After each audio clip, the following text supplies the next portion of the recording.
Design और analysis of algorithm के कुछ क्वेश्चन आंसर्स हम देखते हैं। पहला है एल्गोरिथम। एल्गोरिथम क्या होता है? कई इसकी डेफिनेशंस है, लेकिन इसकी यहाँ जो डेफिनेशन है मैं आपको बताता हूँ। Algorithm is a sequence of unambiguous instructions, यानी इंस्ट्रक्शंस जिसमें एम्बिग्विटी ना हो, to for solving a problem in a finite amount of time. किसी सॉल्यूशन को अगर आप रिप्रेजेंट कर सकें इंस्ट्रक्शंस में, उसे हम एल्गोरिथम कहते हैं।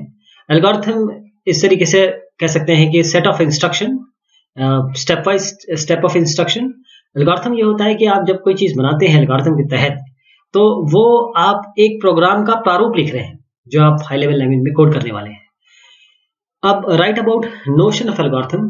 अब नोशन ऑफ एल्गोरिथम में कुछ इनपुट होगा, कुछ आउटपुट होगा। ये कंप्यूटर है, तो आप क्या करते हैं कि आपके पास कुछ प्रॉब्लम आता है, उस प्रॉब्लम के सोल्यूशन को आप एल्गोरिथम में तब्दील करते हैं, जो कि कंप्यूटर रीडेबल होगा जब आप इसको प्रोग्राम में बना देंगे। तो ये नोशन है एल्गोरिथम का।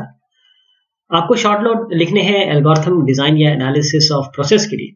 तो इसमें आप सबसे पहले प्रॉब्लम को समझेंगे, फिर ये डिसाइड करेंगे कि कंप्यूटेशनल डिवाइस क्या है, आपको एग्जैक्ट चाहिए या अप्रोक्सीमेट एल्गोरिथम चाहिए, डेटा स्ट्रक्चर्स क्या क्या यूज करने वाले हैं या यूज होंगे, एल्गोरिथम की डिजाइन टेक्निक्स क्या है, अलग अलग होती है इसमें। फिर आप एल्गोरिथम डिजाइन करेंगे। अब डिजाइन करना ही काफी नहीं है, उसकी करेक्टनेस को प्रूव करना बहुत जरूरी है। फिर एनालाइज करना पड़ता है एल्गोरिथम को, एनालिसिस होती है रनिंग टाइम वगैरह जानने के लिए। फिर हम कोड करते हैं एल्गोरिथम को। तो ये तरीका है एल्गोरिथम डिजाइन या एनालिसिस प्रोसेस का। What are the two kinds of algorithm efficiency? Efficiency किस तरीके से नापी जाती है? दो तरीके की है। एक तो टाइम एफिशिएंसी होती है, जिसको हम अमूमन एफिशिएंसी बोल देते हैं। दूसरा है स्पेस एफिशिएंसी। टाइम एफिशिएंसी का मतलब है कितना तेज आपका एल्गोरिथम चलता है, और स्पेस ये ए है इसमें। स्पेस एफिशिएंसी का मतलब ये है कि कितना मेमोरी ये रिक्वायर कर रहा है। कुछ एल्गोरिथम कम मेमोरी रिक्वायर करते हैं, कई ज्यादा करते हैं। तो ये दोनों ही एफिशिएंसी है, और दोनों ही अगर अच्छी हैं तो हम बोलते हैं कि हाँ, हमारा एल्गोरिथम जो है वो एफिशिएंट है। How can you specify algorithm? Algorithm को स्पेसिफाई कैसे करेंगे? उसके लिए आप natural language, English like language या स्यूडो कोड लेंगे। तो अब स्यूडो कोड क्या है? What is pseudo code? ये एक मिक्सचर है जो नेचुरल लैंग्वेज है, जैसे अमूमन अंग्रेजी बहुत हिस्सों में बोली जाती है हमारे ग्लोब के अक्रॉस, और प्रोग्रामिंग लैंग्वेज कंस्ट्रक्ट जैसे फंक्शन है, लूप है, डिसीजन मेकिंग स्टेटमेंट है। इन दोनों को मिला दिया जाए तो आपका स्यूडो कोड बनता है। अब है what are the important problem types?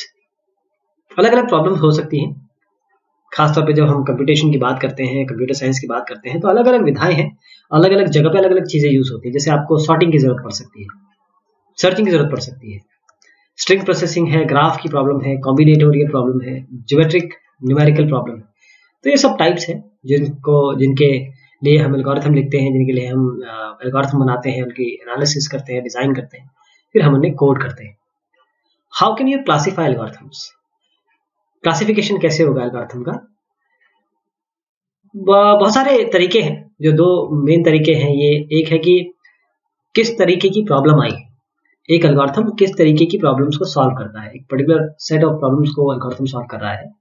और इसके अलावा to group algorithms according to underlying design techniques. जो डिजाइन टेक्निक, जैसे अगर हम कहें कि ये डिवाइड एंड कॉन्कर पे है, या फिर हम ये कहें सब्स्टिट्यूशन पे है, तो ये जो अंडरलाइंग डिजाइन टेक्निक है उसके हिसाब से हम क्लासिफाई कर सकते हैं एल्गोरिथम को। अब है यूक्लिड एल्गोरिथम। यूक्लिड एल्गोरिथम होता क्या देखिएगा, ये इसलिए कि आपको पता चले कि एल्गोरिथम क्या होता है, कैसे लिखते हैं उसके। जैसे मान लीजिए एक प्रॉब्लम है, यूक्लिड एल्गोरिथम, हम इसमें ग्रेटेस्ट कॉमन डिवाइजर जीसीडी, दो नंबर्स हैं उनका निकालना चाहते हैं।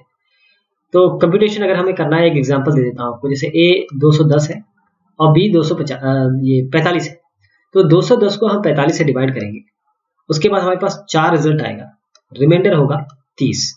तो इसका जो आंसर है वो 4 आएगा, जीसीडी निकाल रहे हैं। तो इसका एल्गोरिथम कैसे लिखेंगे? जैसे बहुत सारे तरीके हो सकते हैं, ये कोई ऐसा नहीं है कि इसी तरीके से लिखा जाएगा। जैसे 2 इनपुट है, 2 positive integers a b, output है the greatest common divisor g a b. ये हम स्यूडो कोड में लिख रहे हैं। If a is less than b, exchange a b, divide a by b and get the remainder. If r equal to 0, report b as the GCD of a and b. Replace a by b and replace b by r and return the, या फिर while बार बार ये चलाइए। ये जब तक चलाते रहिए जब तक आपको GCD ना मिल जाए।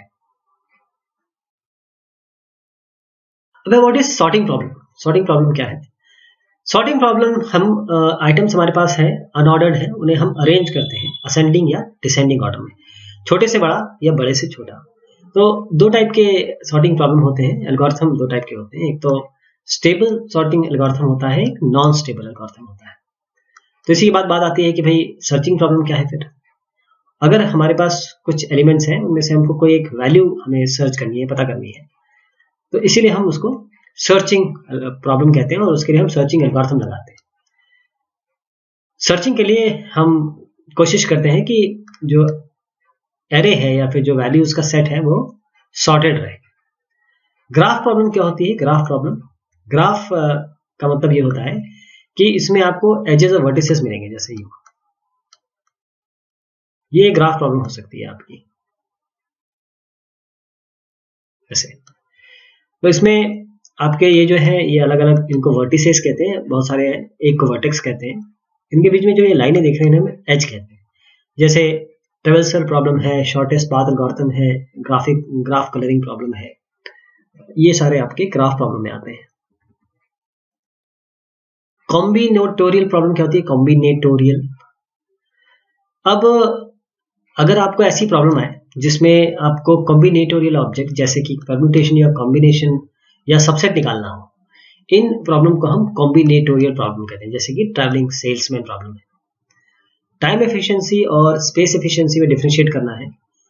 ये टाइम एफिशिएंसी हम इस तरीके से मेजर करते हैं कि किस तरीके से जो एल्गोरिथम के बेसिक ऑपरेशन है कितने बार वो एग्जीक्यूट हो रहे हैं। स्पेस एफिशिएंसी हम ये देखते हैं कितना एक्स्ट्रा मेमोरी यूनिट ये एल्गोरिथम कंज्यूम कर रहा है। 15 है what are the features of efficient algorithm. देखिए, एफिशिएंट एल्गोरिथम तब कह सकते हैं जब वो एम्बिगुअस ना हो, एग्जीक्यूशन टाइम उसका बहुत फास्ट हो, कॉन्साइज और कॉम्पैक्ट हो, बहुत लंबा लिखने की जरूरत नहीं है, कंप्लीट हो, सारा काम करता हो जिसकी दरकार है, डेफिनेट हो और फाइनाइट हो। अब order of algorithm, order of algorithm क्या कहते हैं? जब हम एफिशिएंसी बताते हैं तो हम एफिशिएंसी का मतलब ये होता है कि हम ऑर्डर ऑफ ग्रोथ बता रहे हैं। जो फंक्शन हम बताएंगे अभी, वो order of growth of that function with respect to that function है। तो ऑर्डर ऑफ एल्गोरिथम ही एफिशिएंसी होती है, एक स्टैंडर्ड नोटेशन है एल्गोरिथम का। ये इस तरीके से डेवलप किया गया ताकि आप एक फंक्शन बता सकें जो बाउंड कर रहा है कंप्यूटिंग टाइम को इस एल्गोरिथम के। मान लीजिए आपका ये एल्गोरिथम इस तरीके से है, तो इसको इसके नीचे कुछ होगा एक फंक्शन, इसके ऊपर कुछ फंक्शन होगा, तो ये अपर बाउंड हो जाएगा, लोअर बाउंड हो जाएगा। तो ये दोनों के टर्म्स में हम इसे बता सकते हैं कि देखिए इसके हमेशा नीचे रहेगा, इसके हमेशा ऊपर रहेगा। ये ऑर्डर ऑफ एल्गोरिथम ही एफिशिएंसी बताता है। इसको नॉर्मली हम बिग ओ नोटेशन से रिप्रेजेंट करते हैं। अब सवाल आ गया, बिग ओ नोटेशन क्या है? बिग ओ नोटेशन का मतलब ये होता है कि ये लोअर बाउंड बताता है। मान लीजिए आपका इस तरीके से आपका फंक्शन है और ये इस तरीके से इसके नीचे एक और दूसरा फंक्शन है, तो हम ये कहेंगे कि ये हमारा एक्चुअल फंक्शन है, मतलब जो एल्गोरिथम का है, और ये नीचे वाला एक फंक्शन है। ये एल्गोरिथम इस तरीके से बिहेव कर रहा है, ये वाली लाइन, और ये नीचे वाली जो लाइन है ये हम कह रहे हैं कोई फंक्शन है। तो ये जिस जगह देखिए कहीं ऊपर है कहीं नीचे है, लेकिन जिसके बाद ये हमेशा नीचे ही रहेगा उसको हम n0 कह देंगे।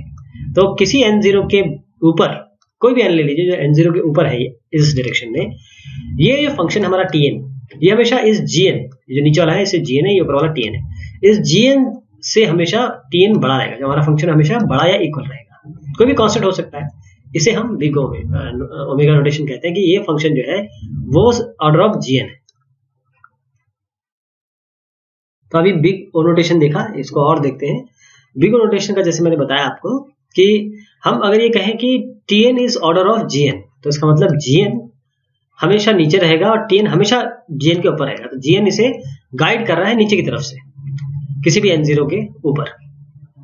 What are the different types of time complexity? Time complexity कैसे कैसे हो सकती है? 3 टाइप की होती है। एक वर्स्ट केस एनालिसिस है, एक एवरेज केस एनालिसिस है, बेस्ट केस एनालिसिस है। हम लोग ज्यादातर वर्स्ट केस एनालिसिस में इंटरेस्टेड रहते हैं कि कितनी खराब इसकी परफॉर्मेंस हो सकती है, उसी को हम बताते हैं कि ये इसकी एफिशिएंसी है। How the algorithms time efficiency is measured? Algorithm की टाइम एफिशिएंसी कैसे हम मेजर करते हैं? हम ये जानना चाहते हैं कि एल्गोरिथम कितना फास्ट है, और ये हम देखते हैं अलग अलग, एक एल्गोरिथम लेते हैं उसके अलग अलग स्टेप्स लेते हैं, फिर हम क्या करते हैं इनके सबके यहाँ टाइम निकालते हैं, कितना टाइम कर रहा है, order of n, order of 1, constant time है या ऑर्डर ऑफ log n, फिर इन सबको जोड़ देते हैं और उसके बाद हम सब्स्टिट्यूशन मेथड या डायरेक्ट मेथड से इसको निकालते हैं कि भाई टाइम एफिशिएंसी क्या है। तो ये बात है एल्गोरिथम की। हमने कुछ क्वेश्चंस देखे, आगे भी आ रहे हैं क्वेश्चन। तब तक के लिए शुक्रिया, मेहरबानी।